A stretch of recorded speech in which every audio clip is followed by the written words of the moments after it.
Go ahead and sit comfortably. Let your hands rest in your lap. Your back straight but relaxed. Let your head rest upon your neck and your shoulders. Tuck your chin in slightly so that you feel the muscles stretch across the back of your neck. And those in turn stretch the muscles across the top of your shoulders. Relax those muscles so your shoulders drop. And just feel the weight of your body in the chair. Be aware of the fact that you're sitting. We have this wonderful ability to know the position of our body in space just through feel. We know when we're standing, when we're sitting, when we're lying down. Just be aware of the fact that you're seated. You feel the weight of your body in the chair. Then turn your attention to your breath. And begin by feeling that air entering your nostrils as you breathe in. Notice how that air is cool as it comes in through your nostrils. You feel first your chest filling with air. You can feel as though it's going down all the way into your belly, all the way into your toes as you breathe deeply. You feel how that belly drives your breath. Your belly rises and draws in that air as you breathe in. Your belly falls and expels that air as you breathe out. And there again, you feel that air warmed by your lungs as it leaves your nostrils. It's no longer cool and warm just by that brief time in your body. And just continue to feel your belly rise as you breathe in and fall as you breathe out.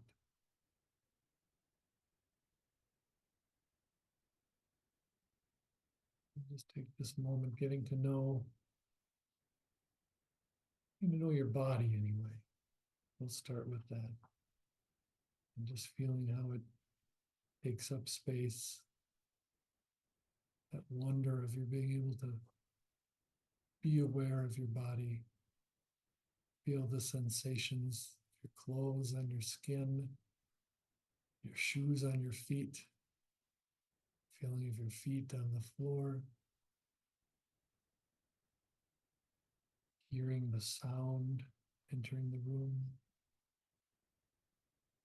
the light around you,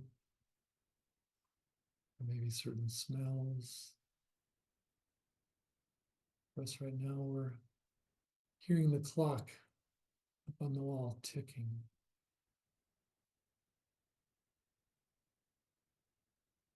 Just be aware and perhaps be amazed at what it's like to have these bodies that take in all this information, that have this awareness, this attention. They're able to take the very breath around us and turn it into fuel for our bodies to keep going. And then return the carbon dioxide that we've breathed in. And we kind of give that to the plants, the trees, and the flowers. And just feel that our body seems to be something that has ending to it. Our skin, our fingers, the tops of our head, all these things that are how our bodies interact with the world, how we think of them as being what's inside and what's outside.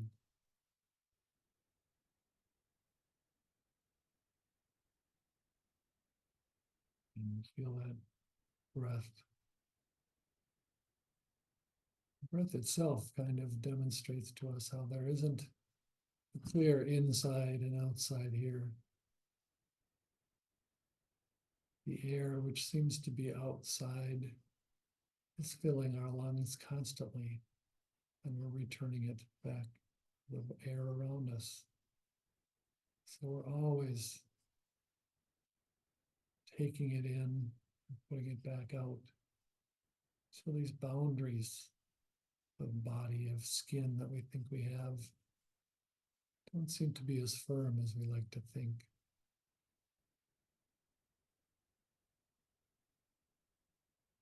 But still, we think so much. These bodies separate us. They're ours. We control them. They take us where we want to go throughout the day until we get sick, even if it's only for a few days or it's some kind of a serious injury or sickness. We begin to realize we have less control over these bodies than we think.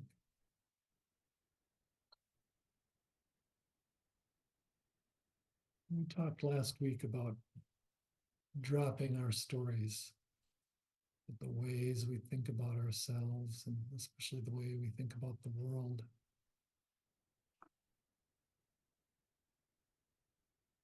We make the world out to be a frightening place, a place where we have to always be on guard.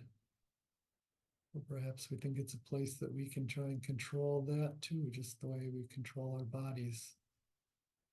And we go about the world trying to find nothing but pleasure for ourselves, food, music, beautiful things to look at or listen to. And that story we tell about the world, it tells us much of what we'll find in the world as we're looking for it. And it tells us a lot about ourselves too.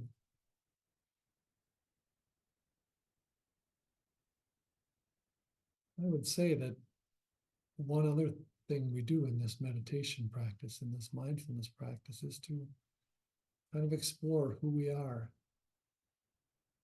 Not just these bodies we live in, but our hearts and minds.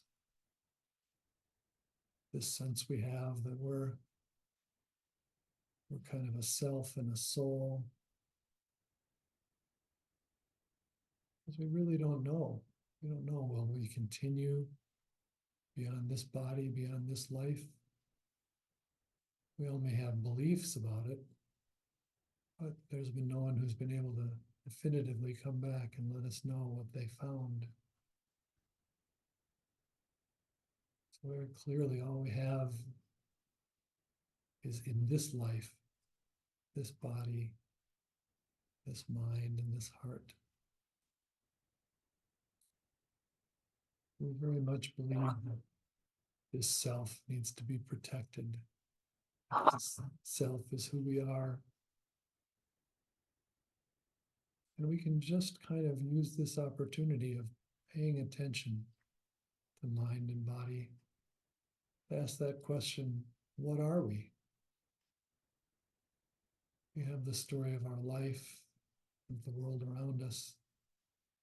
We also have the story of ourself, of who and what we are. And we see that as something very separate in the same way we see our bodies as being separate. And I think if we look closely, we can find that there's much more ways that our bodies soften, like a watercolor painting, where the boundaries aren't so clear. In that same way, we see how our lungs are both taking in and putting out into the world. So it's hard to say where we begin and end. If you can really just take the time to pay attention how you perceive yourself, what the stories you tell of yourself, you end up with more questions than answers. Are you your thoughts? Are you your attention? Are you the things you desire?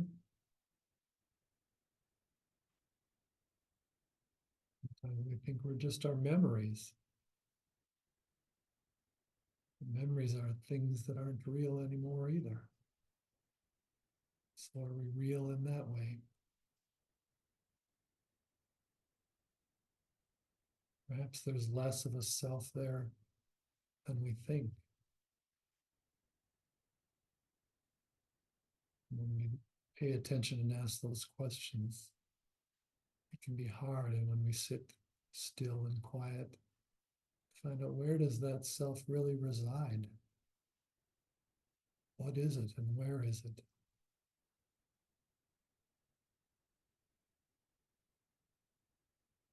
It's interesting why that's one thing we can learn from paying attention to the breath. Is that our self? Is that the expression of our body? The breath seems to just keep rolling along too, beginning and ending in a matter of a few seconds. Belly rises and we breathe in, belly falls and we breathe out.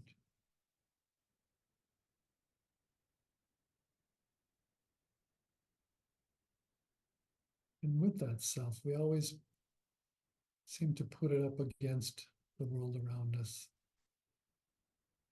That we either need to protect ourselves or fight to get what that self wants and needs. At the same time, so much of what we want and need are provided to us.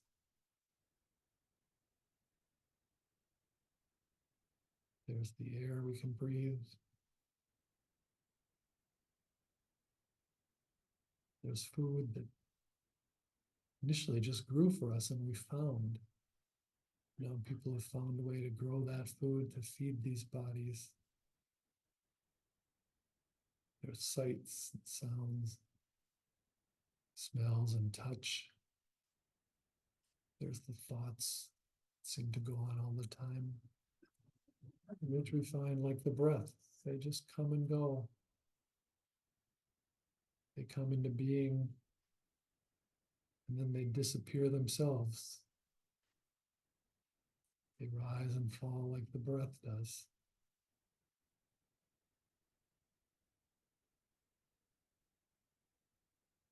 We believe so strongly in this self. We feel that it's something we must protect. Many of our arguments with other people are protecting this self that we believe in. And we may just be a story that we're telling ourselves.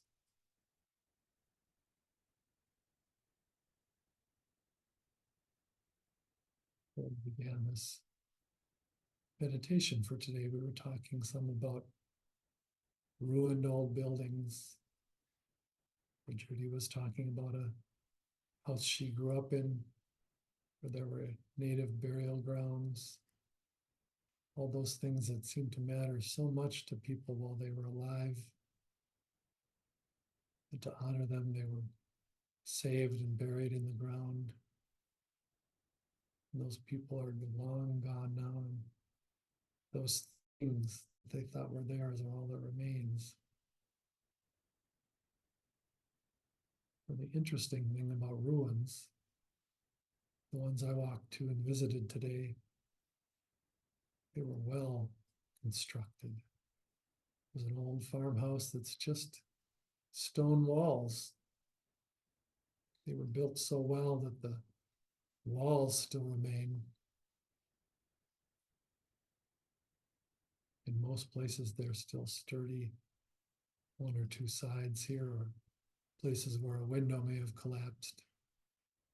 But those walls remain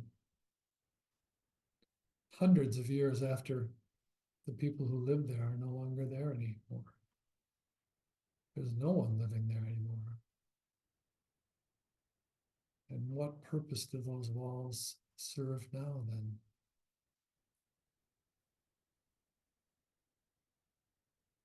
I'd encourage you, as you look at yourself, both body and mind and heart, and ask those questions about yourself.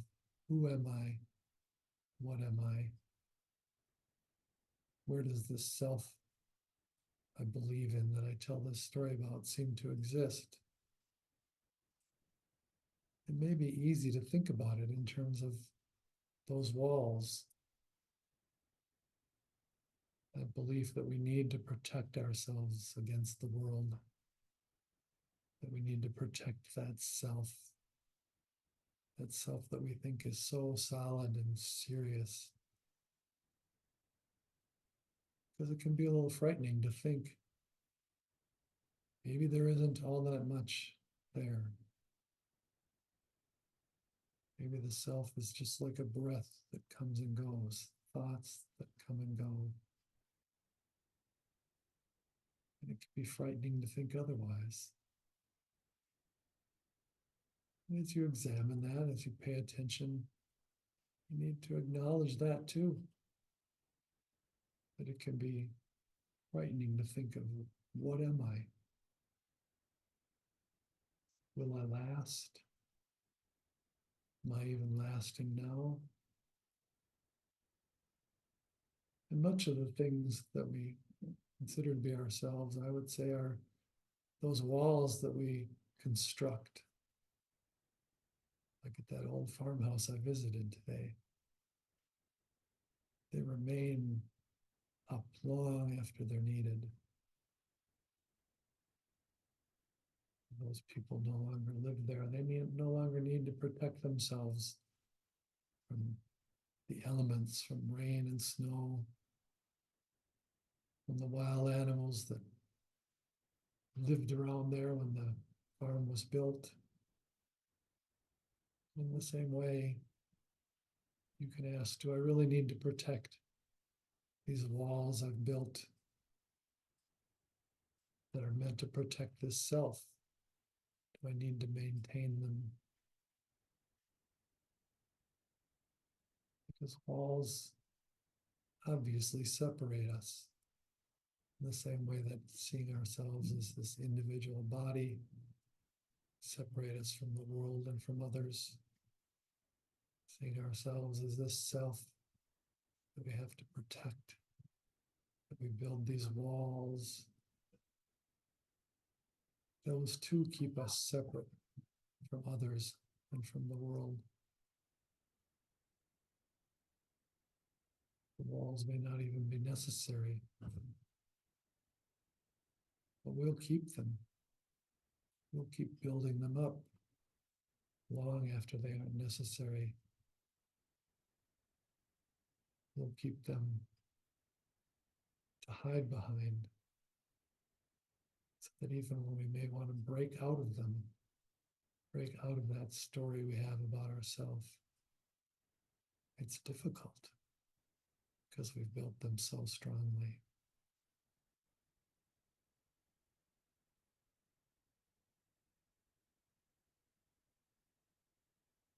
Another way to think about this self, these borders around us. If you've ever laid on your back and watched clouds going overhead, wonderful summer activity. One thing we like to do is give them shape and form. Ah, that one looks like a hippo. That one looks like a mouse. That one looks like a car. And that's kind of our imagination. It's the way we give form and find how we can understand things, put them within our experience. And it may be that we do the same thing with ourselves. This is who I am. I'm this person. I'm this way. But it's also interesting to watch clouds. And instead of focusing on what they look like, instead of focusing on how they seem so solid, just watch them with softer vision, softer eyes. What you'll see is that they're moving, they're changing all the time. Their shape is changing. You watch what you think of as the borders of those clouds. That's a good place to look to be able to see that change. They're constantly shifting and moving. They are like the watercolor that you lay on the paper. And I remember as a kid trying to paint with watercolors, and it never stays where you put it. It spreads throughout the paper. And those clouds, they spread through the sky and the air. And what would it be like if you think of yourself like a cloud? There aren't those firm boundaries, there aren't those firm walls. You change, you allow things in and out. No, that can seem frightening. On the other hand, that could be real freedom. We think of clouds as free. Maybe we can be as free as clouds. So just take that as a question to take to heart for this week. What am I? You can expand on that. Am I this thought right now? Am I this feeling? Am I this sound I'm hearing right now? Rather than staying with those walls, waiting for those sounds, thoughts to come to you. You can bleed out through your boundaries and go out to the world. Open yourself to it and see what kind of freedom that might be.